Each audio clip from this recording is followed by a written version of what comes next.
Hello guys, RD here. Kararating lang.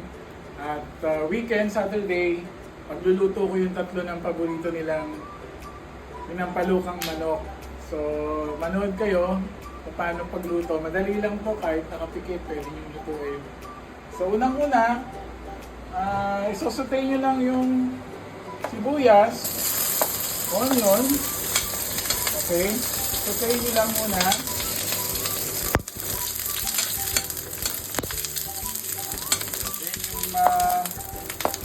Bawang, garlic. Yan, sitay lang natin to. Yan.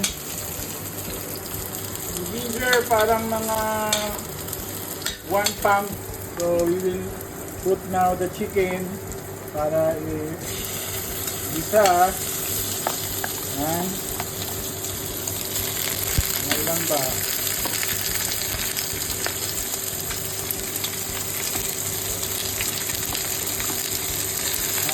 Tingnan natin.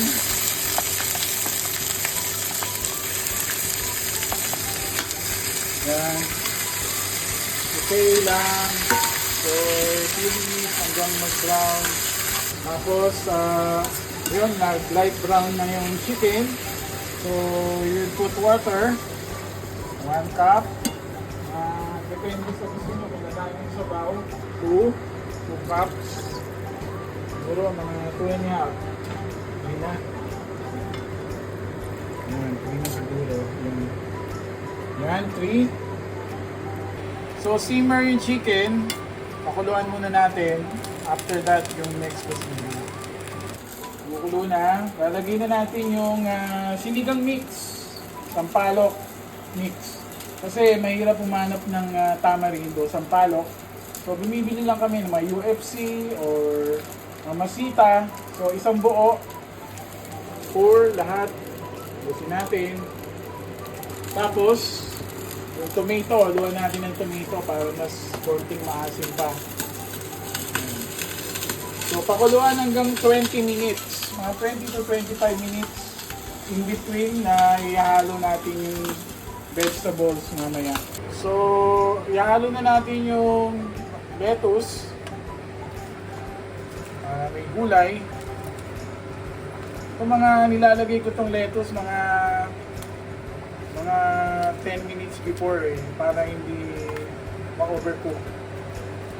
Yan, nalagay lang natin. Pwede pa dagdagan yung tubig kasi medyo tumulo na. Dagdagan natin yung tubig. So, tapos sili, para makook yung sili, gagamitin na mamaya na sausawan. Yan, nilagay ako na sili para maluto yung sili. So last is lalagyan syempre natin ng appetizer.